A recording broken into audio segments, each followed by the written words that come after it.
Nós estamos hoje celebrando a solenidade de São Pedro e São Paulo. E explico. É bem verdade que o dia de São Pedro, dia 29, mas a igreja tem por hábito, costume, tradição, quando a festa é importante, a solenidade é importante e cai no meio da semana, para melhor celebração do povo de Deus, para melhor evidenciar aquela festa e não se perder, se transpõe para domingo. Por isso, hoje se celebra em igualdade sobre os dois pilares, São Pedro, São Paulo, e também se celebra o dia do Papa. Como obra evangelizar é preciso, repito porque é importante, nós temos como intercessor São Pio de Pietrelcina, mas nós temos como madrinha Nossa Senhora do Carmo. É verdade que o dia que se celebra é dia 16, eu oficialmente celebrarei com todas as honras no domingo, exatamente para transpor dia 17, com imposição de escapulário dia 17, mas eu digo assim, um mês inteiro dedicado a Nossa Senhora do Carmo, a mãe do Santo Escapulário. E digo a você com toda certeza, recomende-se a Nossa Senhora do Carmo, peça a ela, porque é só e tão somente a ela que usa esta oração. Mãe, nunca se ouviu dizer que alguém tendo recorrido a vós tenha ficado desamparado. Por isso, nas suas labutas, nas suas buscas, nas suas dificuldades, recorra a Nossa Senhora de Nazaré, sob o título de Nossa Senhora do Carmo, madrinha da obra evangelizar é preciso. Para nos fazer melhor refletir sobre São Pedro e São Paulo, a liturgia hoje você pode conferir. Se você tem um celular, é só baixar o aplicativo da obra evangelizar é preciso e baixar lá o aplicativo onde tem a leitura do dia, e você vai poder acompanhar, porque a própria liturgia espaçada entre primeira leitura, segunda leitura, evangelho, nos dá uma referência dos apóstolos. Na primeira leitura de hoje, nos fala de São Pedro. O contexto deste Atos dos Apóstolos, capítulo 3, você tem que entender. Nosso Senhor morreu e ressuscitou. E os apóstolos, os 11 apóstolos, depois substituído por Matias, ficaram em Jerusalém. Mas aconteceu um fato. Herodes o Grande, aquele que mandou matar as crianças por causa de Jesus, teve 3 filhos, os tetrarcas. E o que ficou em Jerusalém era chamado Herodes Agripa. E este fez, Herodes Agripa, uma grande perseguição contra a seita dos que seguiam Jesus Cristo. Olha como eu disse a palavra, uma seita dos que seguiam aquele Galileu que morreu e ressuscitou. E o fez para agradar os judeus. Então, os Atos dos Apóstolos começa dizendo que matou Tiago, decapitado, o bispo de Jerusalém. E viu que isso agradava, falou, circo e pão. É assim, aqueles que querem engabelar o povo. Foi bom matar Tiago? Vamos pegar o chefe deles, Pedro. Eis o relato da primeira leitura. O objetivo era, logo depois da festa da Páscoa, quando Jerusalém estava entupido de gente, porque eles iam para Páscoa e ficavam até a festa de Pentecostes. Lá ele mataria Pedro. É impressionante que esse texto, escrito por Lucas, nos apresenta alguns elementos importantíssimos. E vamos lá. Pedro que foi levado para o cárcere em Jerusalém. Foi acorrentado. E se você olhar os detalhes, eles têm a noção de que Pedro chegou a dormir. Alguém poderia pensar: nossa, mas Pedro era sossegado, né? E não tinha Rivotril na época. Pedro era sossegado, né? Tá para ser morto e dorme. Esse é o pai do sossego. Não, não é este o objetivo. O objetivo de Lucas é colocar a seguinte dimensão: enquanto Pedro dorme, sereno, tranquilo, confiando em Deus, há uma comunidade, pode olhar no texto, uma comunidade de cristãos que reza, certamente com Nossa Senhora, certamente lá no cenáculo onde desceu o Espírito Santo, ou em outra localidade, não sei, mas eles rezam, eles intercedem, eles suplicam. O que Lucas quer enfatizar: uma igreja orante, a força de uma igreja de joelho dobrado, a força do que pode uma oração fazer: derrubar correntes, abrir celas, libertar os prisioneiros. Esta é a mensagem de Lucas. É, na verdade, nos deixar claro: sim, Pedro foi libertado, mas não por seus méritos. Pedro foi libertado por um anjo, mas não pelo fruto da sua própria oração, porque a igreja intercedia. Meus irmãos, aqui nós temos uma reflexão muito importante. Por que ir na igreja? Por que estamos reunidos? Por que domingo sair de casa, ou durante a semana ir à igreja? Nossa, padre, e eu estou percebendo isso, percebi em números, porque eu gosto de números e mapas. Conversa comigo, vem me falar uma coisa, me mostre dados. Esse sou eu. O povo diminuiu. Aqui, nas paróquias, mas a gente acostumou, nós acostumamos na pandemia que a gente pode rezar em casa, certo? Pode, mas não é tudo. Filho, a necessidade não conhece leis. Sou um dos que mais apregoa a importância dos meios de comunicação, mas não substitui o teu ir à igreja, o teu sentar-se do lado do teu irmão, o seu se ajoelhar. Por quê, padre? Porque quando nós estamos aqui, Deus está aqui. Nós estamos na casa de Deus. E eu falei isso em 1 Reis, quando Deus escolheu habitar no templo de Salomão. Está lá.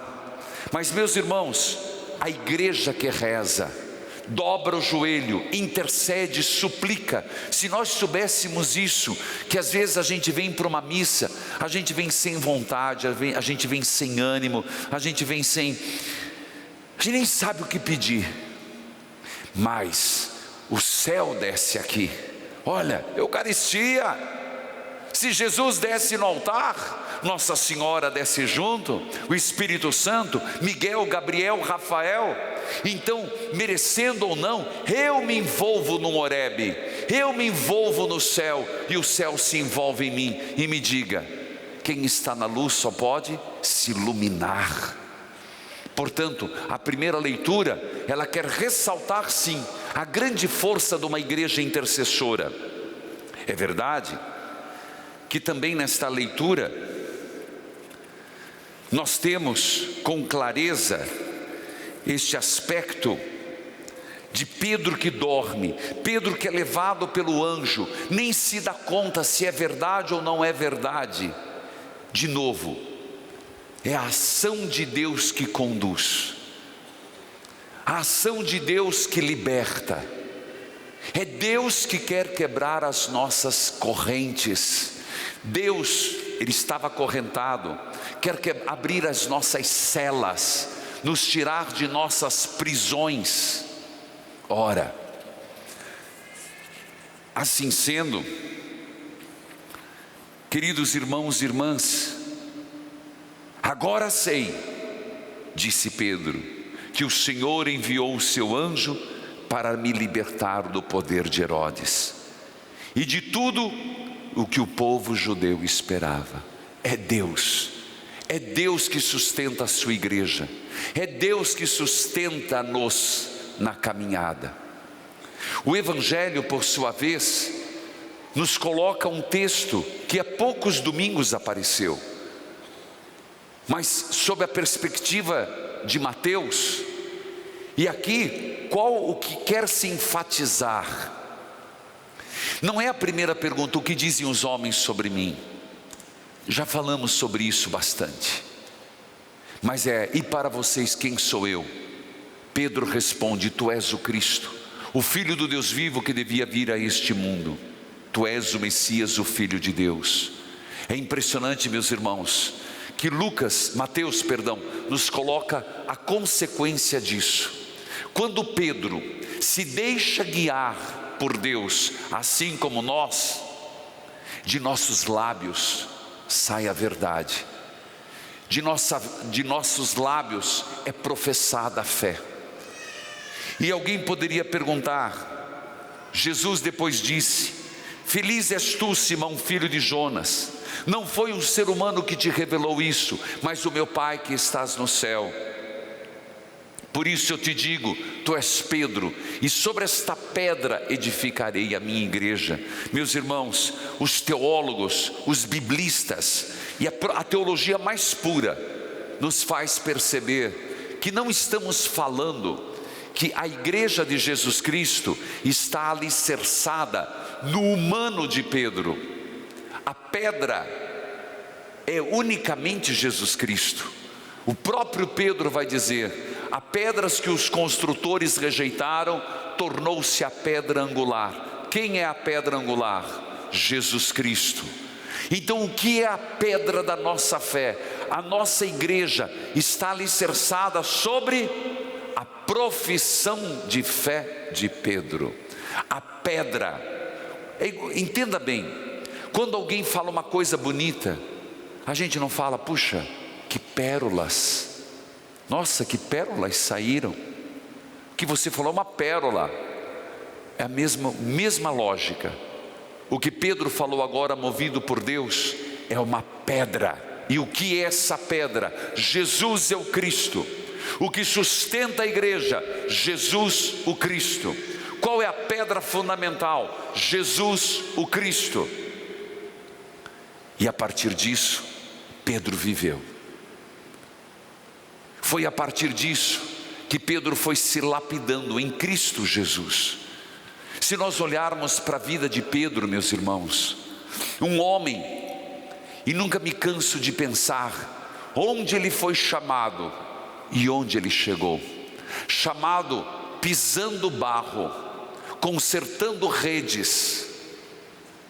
Chamado por Jesus Cristo, já com sua esposa, sua sogra. E Jesus foi o lapidando. E Pedro se transformou na referência, numa coluna da igreja. Pedro, que nós sabemos que levou adiante até o final. E quando ele ouviu Jesus Cristo dizer: por que o Vaticano é em Roma? Me perguntavam nesta peregrinação. E o Vaticano não é em Jerusalém. Primeiro que mais o Vaticano em Jerusalém, aí sim a briga era feia. Mas por quê? Porque Pedro escutou: vocês vão anunciar na Judeia, na Samaria, até os confins do mundo. Onde eram os confins do mundo e o começo do mundo? Roma. Por isso, Pedro vai a Roma. E lá em Roma, e ele vai por quê? Porque lá é o ponto mais desafiador, e ele entende perfeitamente que é de lá que vai sair todas as estradas do império. Ora, Jesus saiu de Nazaré para Cafarnaum, para ramificar o cristianismo. Pedro sai de Jerusalém para Roma, para que o império receba a mensagem de Jesus. Mas lá, na pedra fundamental que é Jesus Cristo, na colina, nas 7 colinas de Roma, colina de Nero e outra colina que tem lá o Capitólio, e uma delas, a colina do Vaticano. Ele é crucificado. A princípio era para ser igual ao mestre, mas ele pediu: não sou digno, se tenho que ser crucificado, que seja de cabeça para baixo. Meus irmãos, a segunda leitura de hoje, ela é propositalmente colocada para que reflitamos a figura de São Paulo, um homem que é da segunda geração, um apóstolo, entre aspas, tardio, não tão tardio, mas que não chegou a conhecer Jesus enquanto vivo. Viu Jesus Cristo quando no caminho de Damasco teve uma visão e ficou cego. Paulo, diferentemente de Pedro, não era pescador, era um intelectual.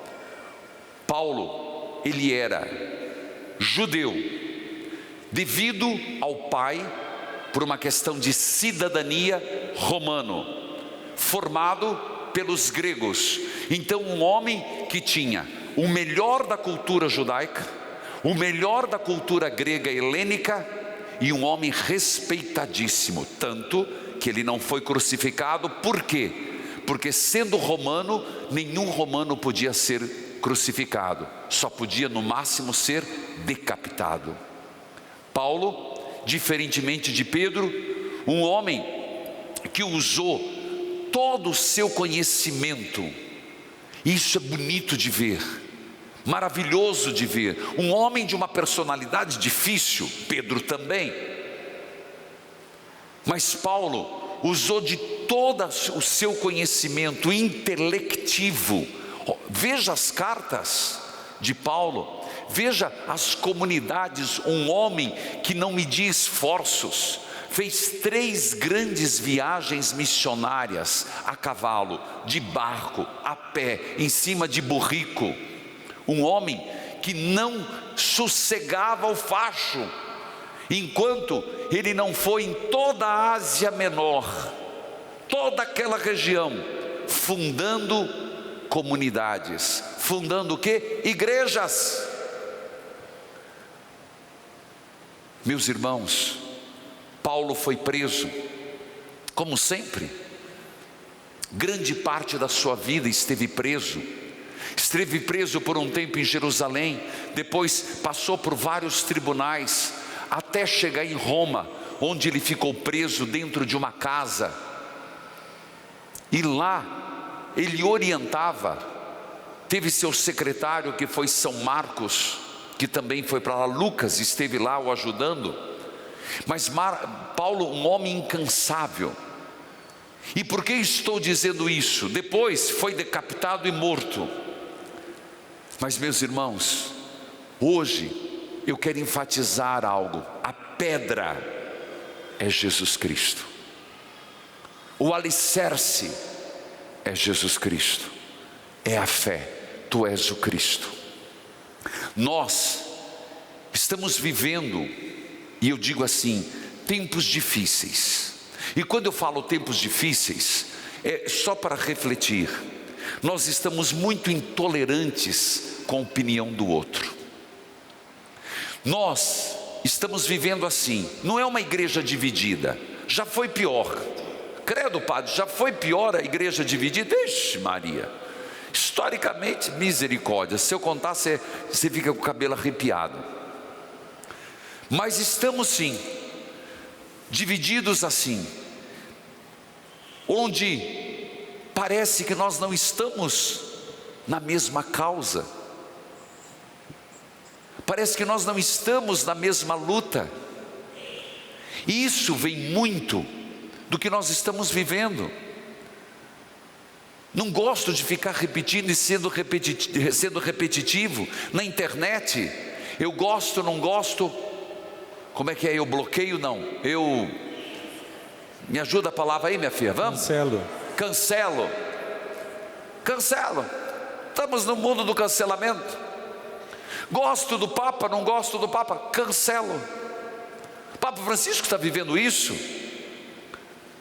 Estamos vivendo isso. Há quem gostava de Bento XVI, há quem gostava de São João Paulo II, há quem gostava de Francisco, há quem goste de Francisco, há quem não goste de Francisco, há quem goste de Padre Reginaldo, há quem goste de Padre A, há quem goste de Padre B. Filhos, Pedro e Paulo tinham enormes razões para terem tido brigas sem reconciliação. Pedro tinha uma visão de cristianismo a partir de Jerusalém.